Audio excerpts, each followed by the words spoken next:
ini sebagai bangsa yang dianugerahi kekayaan alam yang luar biasa. Jadi Tuhan ini menganugerahkan Nusantara ini, negara kesatuan Republik Indonesia kita ini sumber daya alam yang luar biasa. Kalau ngomong di sektor pangan tentunya kita punya potensi pangan baik dari pertanian maupun perkebunan yang sangat beragam. Jadi Presiden Prabowo Subianto di pemerintahannya ini sangat peka dan bisa membaca situasi. Kita melihat tantangan global ya, kita melihat tantangan global. Bagaimana ketegangan yang terjadi baik itu di Eropa, baik itu kemudian di Rusia, di Timur Tengah dan sebagainya. Ini kan kemudian mengancam jalur-jalur distribusi pangan yang selama ini kita impor misalnya. Nah, dengan program hilirisasi Presiden Prabowo ini, ketergantungan terhadap impor ini bisa kita stop.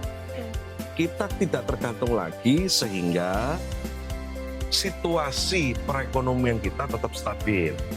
Maka kalau saya sampaikan tadi bahwa hilirisasi ini menjadi salah satu strategi untuk pertumbuhan ekonomi, ya kita bisa menjabarkan secara gamblangnya semacam itu. Dengan adanya nilai tambah. Selamat sore Primisa, kembali lagi di Limit Talk memajukan peradaban.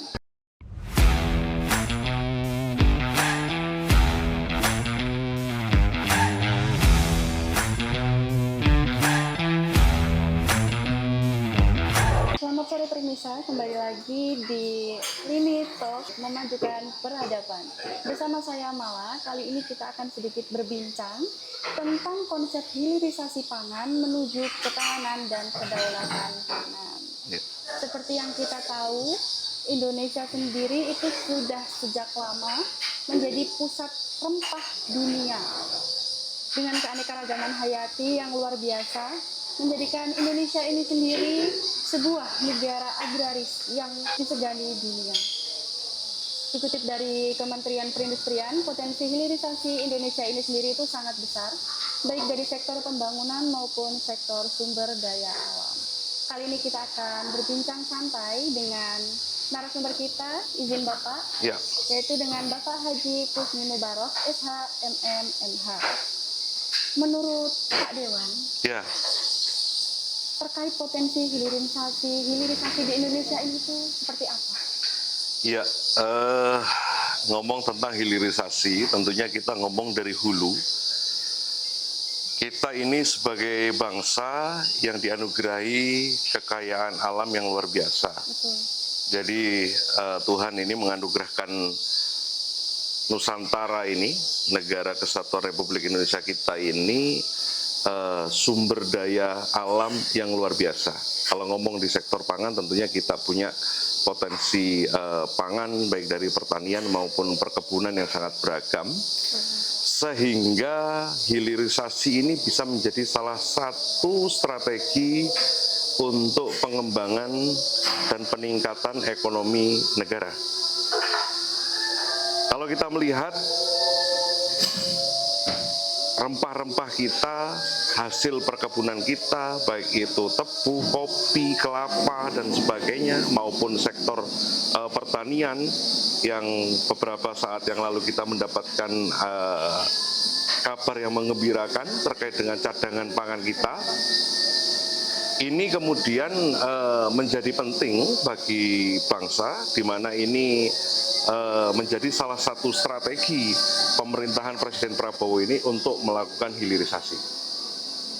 Ya, tentunya dengan harapan dengan hilirisasi ini kemudian ada nilai tambah. Jadi kalau kita ngomong hilirisasi ini kan konsepnya bagaimana kita menjadikan bahan baku ini menjadi bahan jadi maupun setengah jadi, yang tujuannya tentunya untuk menambah nilai. Dengan menambah nilai ini tadi tentunya dampaknya akan sangat banyak, terutama untuk sektor ekonomi. Selain ada dampak terkait dengan diversifikasi pangan, kemudian ketahanan pangan dalam artian kemudian bahan baku ini punya durability yang lebih lama dan sebagainya.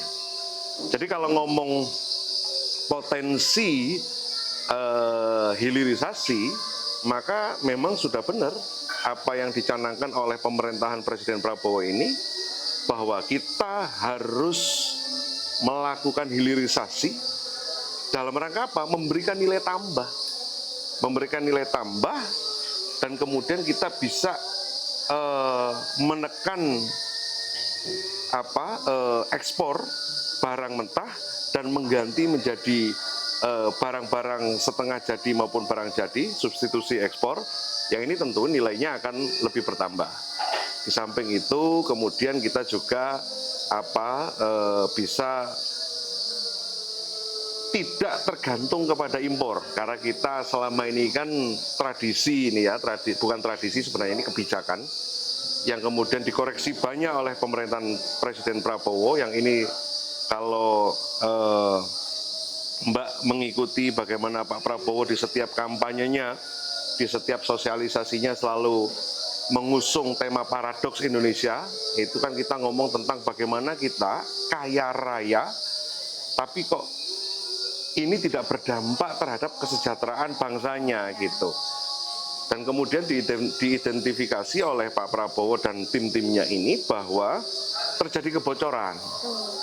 Atau kalau di bukunya Pak Prabowo itu apa? Net outflow of nation wealth gitu. Jadi mengalir keluarnya kekayaan negara. Salah satunya itu tadi. Jadi kita ini mengekspor barang mentah sehingga nilainya murah.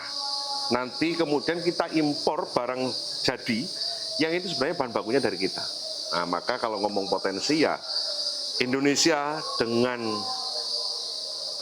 anugerah given dari Tuhan Yang Maha Esa ini ya harus hilirisasi sebagai bagian dari strategi pembangunan ekonomi. Saya kira itu. Oke, baik Bapak. Tapi kan saat ini kan Indonesia kan tengah berada di dalam persaingan pasar besar dunia gitu ya Bapak. Menurut Pak Dewan sendiri dengan adanya tantangan demikian tadi, ya, bagaimana kiat kita untuk dapat bersaing? Ya, pasar bebas ini adalah salah satu lompatan yang kemudian tidak bisa kita hindari. Dengan adanya pasar bebas kemudian membuka sekat. Jadi persaingan antar negara ini, sehingga dengan hilirisasi ini diharapkan kemudian kita mampu bersaing secara global. Kok bisa? Ya, tentunya barang-barang baku ini kemudian kita olah menjadi barang setengah jadi ataupun barang jadi dengan menambahkan nilai di situ. Nah, bagaimana kemudian agar bisa bersaing? Tentunya ada beberapa hal yang harus dilewati di tahap bagaimana dari barang baku menjadi barang setengah jadi maupun barang jadi ini. Di antaranya misalnya terkait standarisasi. Oh, proses produksinya, oh manufakturnya, dia harus terstandar SNI misalnya. Apalagi ya kemudian perkembangan teknologi. Kita harus mengadopsi teknologi terbaru, kita harus peka terhadap perkembangan teknologi, sehingga apa? Sehingga produk-produk yang kita olah, yang kita produksi, hasil dari proses hilirisasi ini kemudian menjadi produk-produk yang variatif. Dia lebih bervariasi dan dia sesuai dengan tren. Betul. Hari ini kan pasar tidak bisa lepas dari tren pasar. Betul. Samping itu digitalisasi.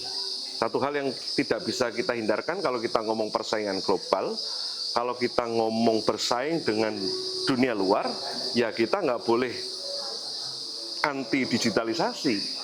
Dari mana? Dari proses awal. Dari proses awal itu harus terdokumentasi dengan baik misalnya. Yang ini membutuhkan digitalisasi. Kalau dulu kita pembukuan manual, nah sekarang sudah ada aplikasi-aplikasi atau program yang kemudian secara digital ini akan mempermudah prosesnya. Jadi itu beberapa hal yang kemudian bisa dilakukan agar kemudian produk-produk dalam negeri kita, produk-produk domestik kita yang sudah diselenggarakan melalui proses hilirisasi tadi itu baik dari barang baku ini kemudian diolah menjadi barang jadi maupun setengah jadi, ini benar-benar mampu untuk bersaing di kancah internasional, termasuk packaging, termasuk bagaimana cara memasarkannya, karena kan di ujung proses hilirisasi ini kan kita melibatkan banyak hal proses yang terkait dengan jasa ini. Iya, betul. Nah ini kan penting kemudian bagaimana strategi pemasaran selanjutnya untuk memenangkan kompetisi ini. Ya. Baik, Bapak. Tapi kalau dilihat dari segi tantangan pertumbuhan penduduk di Indonesia sendiri, Ya. bagaimana masa depan pangan di Indonesia ini, Bapak, di tengah tantangan itu tadi?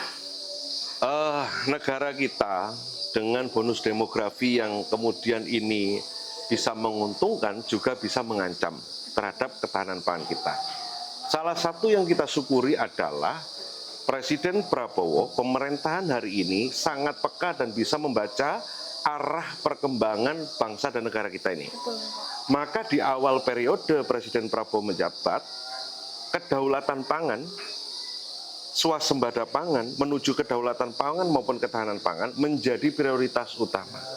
Agar apa? Agar kemudian terwujud swasembada atau ketahanan pangan tadi. Dengan menghitung apa? Dengan menghitung jumlah populasi kita, penduduk kita, kemudian jumlah atau produksi lahan-lahan pertanian kita. Dari situ nanti kita bisa ngukur. Maka beberapa saat yang lalu pemerintah Presiden Prabowo melalui Kementerian Pertanian misalnya mengumumkan bahwa cadangan pangan kita, buffer stok kita, ini menjadi buffer stok pangan terbesar sepanjang sejarah Republik kita di 20 tahun terakhir ini, di mana kita punya hampir 4 juta ton.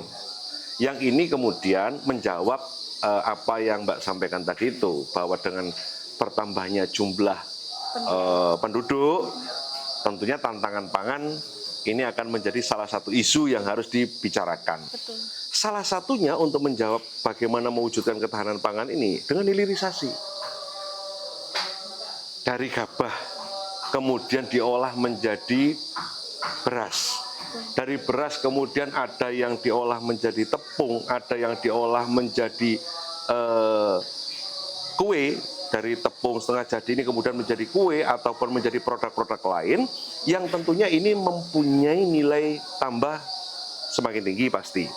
Kemudian secara ketahanan akan bertahan lebih lama. Nah ini yang kemudian akan berjalan beriringan dengan bagaimana pemerintah ini mewujudkan swasembada pangan melalui hilirisasi pangan ini tadi, dengan menambah nilai, dengan memproduksi barang ini sehingga hasil-hasil pertanian kita, hasil-hasil perkebunan kita punya jangka waktu kadaluarsa yang lebih panjang. Betul. Punya produk-produk bentuk-bentuk lain yang lebih punya nilai. Maka ujungnya adalah ketahanan pangan ini benar-benar bisa terwujud. Satu yang kita syukuri itu. Jadi Presiden Prabowo Subianto di pemerintahannya ini sangat peka dan bisa membaca situasi. Kita melihat tantangan global ya. Kita melihat tantangan global. Bagaimana ketegangan yang terjadi baik itu di Eropa, baik itu kemudian di Rusia, di Timur Tengah, dan sebagainya. Ini kan kemudian mengancam jalur-jalur distribusi pangan yang selama ini kita impor misalnya. Nah, dengan program hilirisasi Presiden Prabowo ini, ketergantungan terhadap impor ini bisa kita stop. Kita tidak tergantung lagi sehingga situasi perekonomian kita tetap stabil. Maka kalau saya sampaikan tadi bahwa hilirisasi ini menjadi salah satu strategi untuk pertumbuhan ekonomi, ya kita bisa menjabarkan secara gamblangnya semacam itu. Dengan adanya nilai tambah, kita tidak tergantung ke impor, sehingga ekonomi stabil dan bertumbuh. Dan kemudian kalau kita ngomong tantangan, saya kira Presiden dengan kebijakan-kebijakan yang selama ini kita ikuti bersama, bagaimana tentang pupuk, ini ngomong dari hulu kita, hulu pertanian, bagaimana tentang jaminan ketersediaan pupuk, bagaimana dukungan terhadap oplah bagaimana dukungan terhadap mekanisasi pengolahan lahan, pengolahan pertanian sampai nanti pasca panen, bagaimana penyiapan irigasi dan sebagainya. Ini bentuk keseriusan pemerintah Presiden Prabowo untuk menghadapi tantangan bagaimana bonus demografi ini terjawab dengan ketersediaan pangan yang cukup, bahkan melimpah, bahkan kita swasembada. Berarti kolerasi antara konsep hilirisasi menuju ketahanan pangan ini tuh ada ya Pak? Sangat. Jadi korelasinya apa? Korelasinya adalah itu tadi seperti yang saya sampaikan. Dengan hilirisasi ini kita memberi nilai tambah. Benar. Kita memberi nilai ketahanan juga. Baik. Dari yang awalnya misalnya bahan baku, ini kan nggak bisa disimpan lama. Misalnya beras. Ini kan punya masa. Kalau lama jamur, tahu jamur ya? Ya. Kalau lama biasanya ada kutunya. Ya, betul. Nah, kemudian ini diolah menjadi tepung, di packing, dia punya masa waktu yang bisa lebih lama.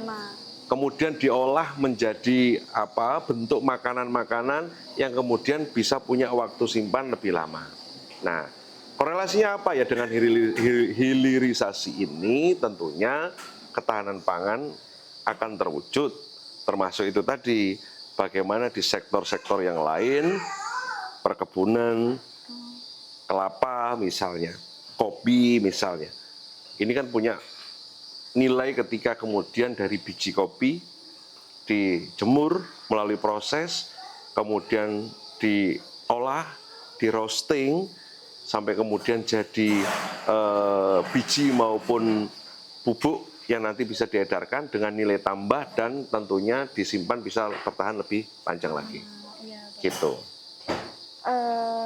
Dari Pak Dewan ini sendiri ya, selaku anggota DPRD dalam merancang kebijakan dan segi payung perlindungan hukum pemerintah itu bagaimana Bapak? Pemerintah dalam proses hilirisasi ini tentunya kemudian mengambil kebijakan-kebijakan yang sesuai seiring sejalan. Tadi sudah saya sampaikan. Misalnya pemerintah pusat, kami di provinsi ini kan pelaksana pemerintah pusat. Maka ya apa yang menjadi kebijakan pemerintah pusat ini akan linear menjadi kebijakan yang kami selenggarakan di provinsi. Benar. Bagaimana kemudian pemerintah memandang proses hilirisasi ini menuju ke ketahanan pangan, kemudian kebijakan apa yang diambil, misalnya itu tadi, bagaimana pemerintah Presiden Prabowo melalui Kementerian Pertanian menetapkan terkait tata niaga pupuk bersubsidi, di mana tata niaga ini diatur pupuk dari pupuk Indonesia Holding Company ini langsung turun ke petani, sudah tidak melewati tangan kesekian, sehingga petani terjamin harga subsidinya stabil dan bisa langsung dinikmati. Hulunya di situ. Apalagi kemudian pemerintah mengambil kebijakan menetapkan harga gabah kering panen. Dalam rangka apa? Dalam rangka industri hulunya, kegiatan hulunya ini terselenggara. Karena apa? Karena petani mendapatkan manfaat. Karena petani melihat ada potensi keuntungan, ada potensi ekonomi yang menguntungkan dari proses bertani ini. Selama ini, Mbak, di kalangan anak-anak muda kayak sampean ini, kan bertani ini kan pilihan terakhir. Pilihan terakhir. Iya kan? Nggak ada cita-cita jadi apa petani, nggak ada. Nggak ada. Pilot, dokter, ya kan? Tentara, apalagi polisi, apalagi nggak ada ditanya mau apa, petani nggak ada. Nggak ada, Pak. Petani selalu menjadi pilihan terakhir. Nah, Pak Prabowo inilah yang kemudian mengangkat harkat dan martabat petani. Yang kata Hadratus Syekh Hasyim Asy'ari bahwa petani ini pahlawan negeri sesungguhnya, di mana kemudian sendi-sendi kehidupan kita disandarkan. Bayangkan kita makan, hak paling dasar kita sebagai manusia, kebutuhan paling dasar, basic need itu apa? Kebutuhan paling dasar, selain menghirup oksigen, apa yang paling dibutuhkan oleh manusia? Makan. Bisa kita makan kemudian masing-masing kita nanam padi di belakang rumah gitu bisa, tanpa ada profesi pertanian yang diampu oleh petani dan kemudian menghasilkan bahan makanan yang kita makan. Itu yang kemudian kita sebut bahwa menukil dari apa yang disampaikan dari tulisannya Hadratus Syekh Kiai Haji Hasyim Asy'ari bahwa petani ini adalah pahlawan negeri. Nah, di situ Presiden Prabowo memberikan hope bahwa kamu bertani, kamu dapat keuntungan kok. Benar. Bahwa petani ini bisa jadi profesi kok, yang bisa mendatangkan keuntungan secara finansial. Benar, Bapak. Ini kebijakan. Apalagi kemudian pemerintah mengeluarkan kebijakan melindungi dengan payung hukum, menyelenggarakan proses-proses pengolahan padi ini dengan menggandeng rice mill yang diselenggarakan oleh masyarakat. Bulog diminta kemudian bekerja sama dengan para penggilingan padi, mitra penggilingan padi apa. Sehingga di tengahnya pun juga dari proses hilirisasi ini menjadi barang setengah jadinya juga kemudian diatur dengan kebijakan sehingga bisa menghasilkan nilai ekonomi. Kemudian apalagi kebijakan? Kebijakan kemudian misalnya insentif fiskal, ya subsidi tadi seperti yang saya sampaikan. Termasuk kemudian pendampingan pengurusan NIB, pendampingan pengurusan sertifikasi halal, pendampingan pelatihan pengolahan bahan-bahan makanan. Ini kan dalam rangka itu tadi, menjawab proses hilirisasi itu. Bagaimana kemudian para pelaku-pelaku industri yang mengolah dari bahan baku menjadi bahan setengah jadi maupun barang jadi ini mempunyai kepastian. Dan itu sudah sangat jelas kita bisa merasakan langsung.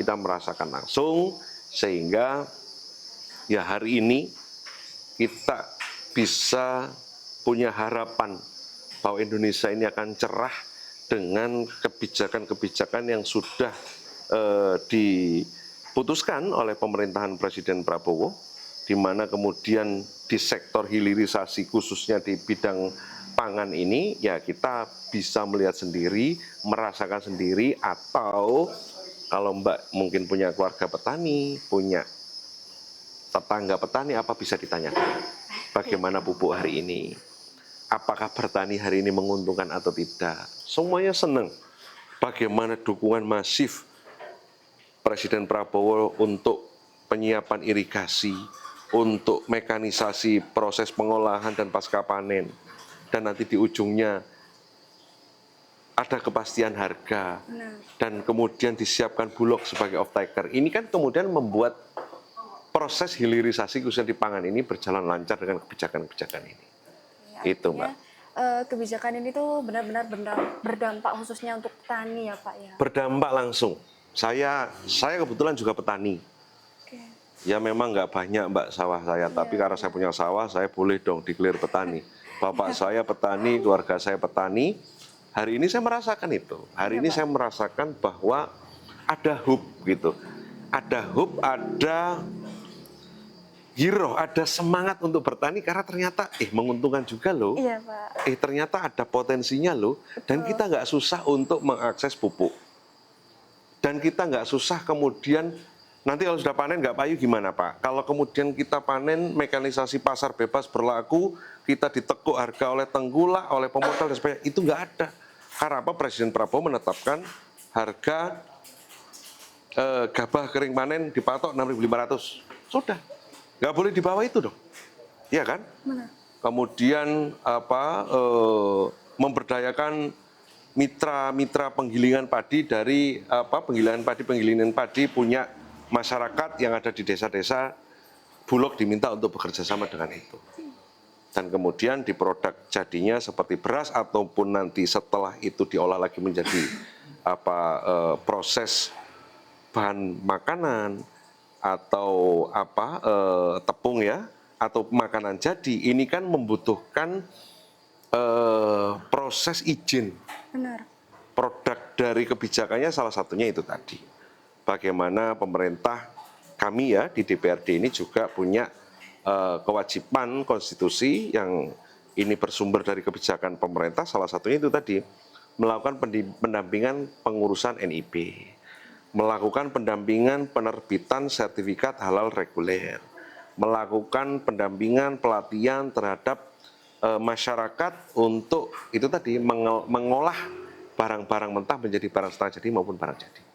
Tapi Gitu. kalau berbicara tentang panen ya Pak ya, kan biasanya seperti itu musiman atau Hmm. apalagi kalau misalkan cuaca lagi kemarau, Ya. itu solusinya bagaimana Bapak? Solusinya adalah satu tentunya diversifikasi.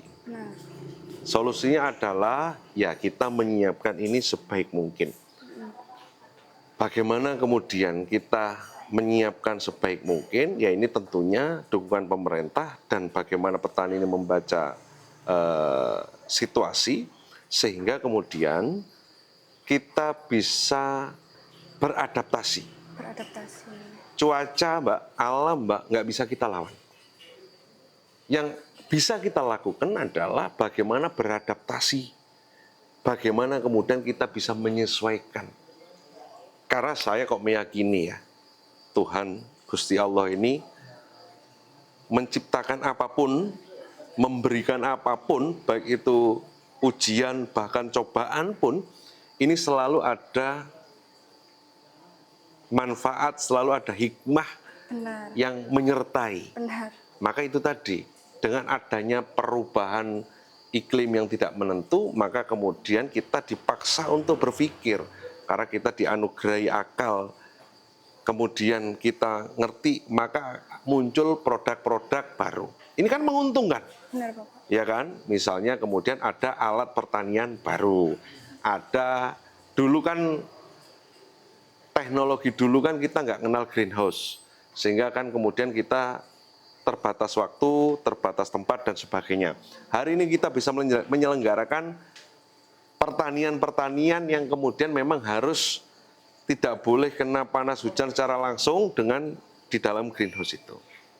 Ini kan apa ya, hikmah di balik itu kan akhirnya muncul teknologi greenhouse dan yang lain sebagainya. Saya kira Presiden Prabowo dengan Kementerian Pertaniannya ini, kebetulan saya ini lumayan akrab dengan Wakil Menteri Pertanian Pak Haji Sudaryono ini, jadi saya tahu betul apa yang sedang dikerjakan, saya ngerti betul apa yang sedang diperjuangkan oleh Kementerian Pertanian ini dalam rangka menerjemahkan perintah Presiden untuk mewujudkan swasembada pangan, kedaulatan pangan, ketahanan pangan.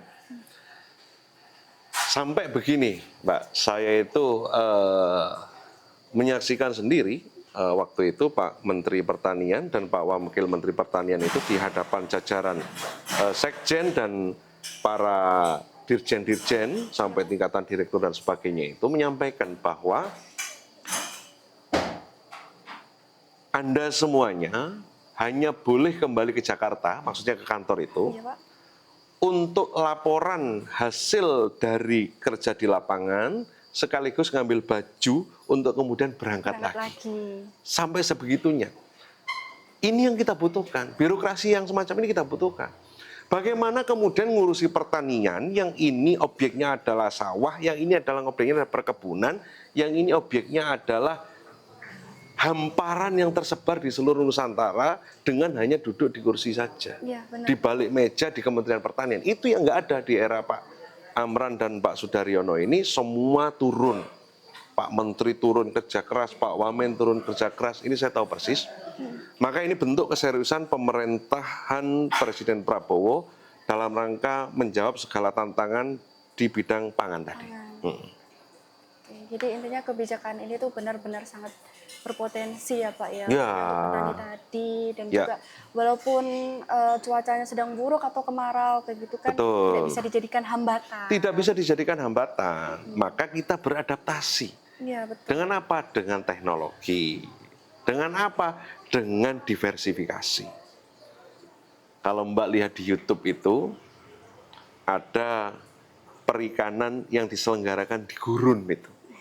Ini kan salah satu bentuk adaptasi terhadap situasi. Gimana kita di gurun bisa menyelenggarakan perikanan? Ya, akhirnya dengan akal pikiran kita merekayasa, berdamai dengan alam, akhirnya bisa terwujud. Oke, baik. Jadi intinya itu benar-benar berdampak bukan hanya untuk kita tapi para petani juga.